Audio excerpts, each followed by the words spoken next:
In this video, I'm going to be showing you some of the best police accessories, and some of them people don't even use at all. So if you do enjoy it or if you find it helpful, please make sure you drop a like and also subscribe. But let's get straight into it. Alright, so first up, you might be surprised to find out that the first one is actually the binoculars. Now you might be asking why I'm saying this. Now the binoculars are actually really good. They are extremely overpowered in ERLC because you can see for a really far range, right? So if I show you a great example, I'm sure a lot of you guys know the glitch. I talk about it a lot, where you can park under this roof with a vehicle just here, and if you jump out of your vehicle you end up on the roof, right? Now if you use binoculars up here, you can see really far into the distance as far as the map loads. As you can see, the tunnel hasn't even loaded in because it's so far away. Now you can spy on people from really far away. For example, this guy here, I can see exactly what he's wearing. I can see even pretty much the number plate on that van. I can see a 4 and a 1, and you know, if you look closely at your monitor you can easily tell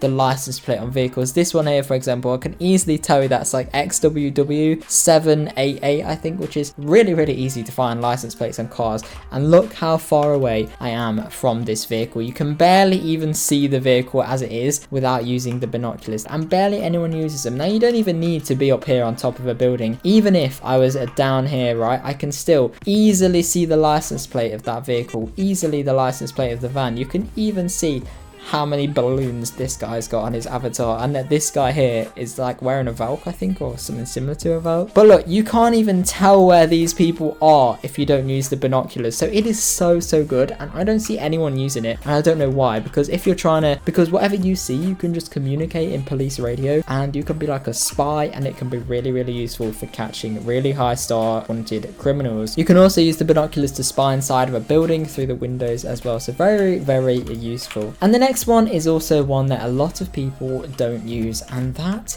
is actually the baton. Now let me explain why this is a very good feature, right? If you know there's a criminal somewhere but you don't quite know where they are, yes, a taser can be good, and yes, a gun can be good, but if they turn a corner and they're right there, then you won't have a perfect aim with a taser or a perfect aim with a gun, right? And you might not get them first time. They could just jump, for example. However, with a baton, even if a player jumps, if you just left click, even if they've jumped, it will still hit them and knock them onto the floor, right? So for example, say there was a person right here with a gun, right, and I was here and I didn't see them. As soon as I turn this corner, they would see me, they'd probably jump, I'd probably miss my taser or not get my aim right. But with a baton, you can turn the corner and straight away just left click and spam left click, or if you know you're going around a corner, just keep spamming left click and keep left clicking and keep left clicking wherever you turn. And if they are there, you will definitely get the first hit and you will knock them on to the floor, and then giving you a chance to go in with, then you can pull out a taser once they're on the floor,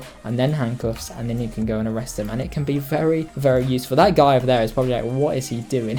But yes, a baton is very good, and not many people use it. And also, if you're doing UK roleplay, or if you want to roleplay a bit realistically, then pulling out a taser or a gun all the time isn't a good idea. And pepper spray is also a great option, but one of the reasons a baton is so good is that you don't have to reload it. It's got unlimited uses. You can literally just keep spamming left click around every corner you go, and bang, someone could be on the floor right there before they even realize you're there. So it can be a very good, but it has to be used in a specific scenario. And well, next up we have the safety rope. So the safety rope, you have to be, so for the safety rope you have to have the SWAT game pass for, right? But it can be extremely useful if there's someone on like a building here, for example, with a sniper, right, and there's no fire department to get you up there. You can literally sneak around the back, you can attach your safety rope, and then you can winch yourself up. And if there's police at the front distracting them, right, and they have no idea that you're secretly hidden around the back, then you can be really discreet here. You can run up and then you can go tase them straight away, right? And they won't expect you, because for example, if there's a ladder truck, right, they'll see a massive ladder truck, and they'll see them raising the ladder, and they'll see you literally jumping on the ladder and walking up to them. They'll shoot you, you're dead. But if you sneak up from them, round from behind, they'll have no idea here and you can run up, because when you're using a gun, most people use it in first person, especially if they're right clicking to aim, so you will be really good, and a safety rope can be a very good thing. And of course it can let you get to places that not many other police officers can get, and a good thing about this is civilians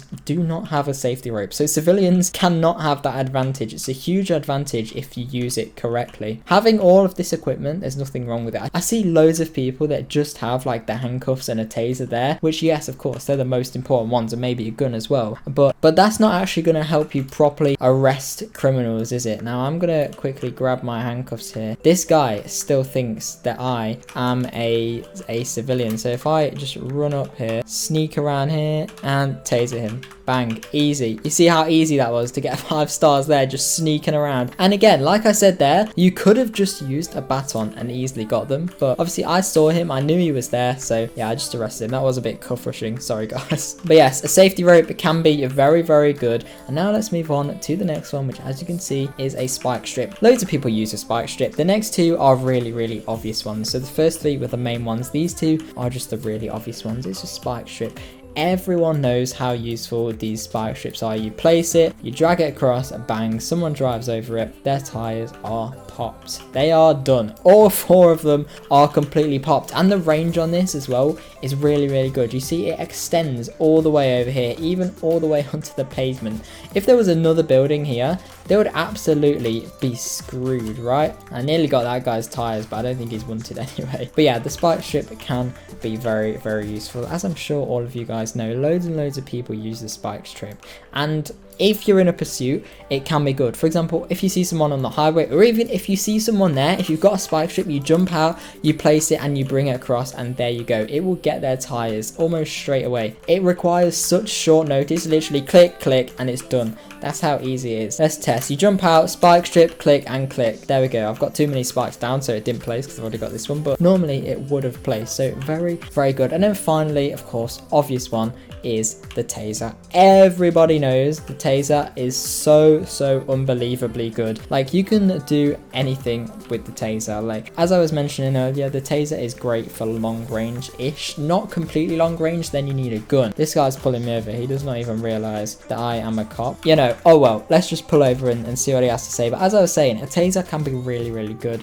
for mid-range. A gun is long range, a baton is short range, or pepper spray short range. A taser is mid-range, and it's really good because it will absolutely sit them down, and you will not be able to arrest them at all. This guy is so confused right now that I'm a cop. I really like it when you see nice people in games like this. Shout out to Lucas Thomas, very awesome guy. He said 2, just 2. But yes, there we have it. That is the top 5 list. I really hope you guys did enjoy this video or found something useful from it. I think it was really useful. Loads of these no one knows about that are really good, as I explained in this video. So let me know in the comments, which one do you use? But thank you very much for watching, and hopefully I'll see you in my next video. Bye.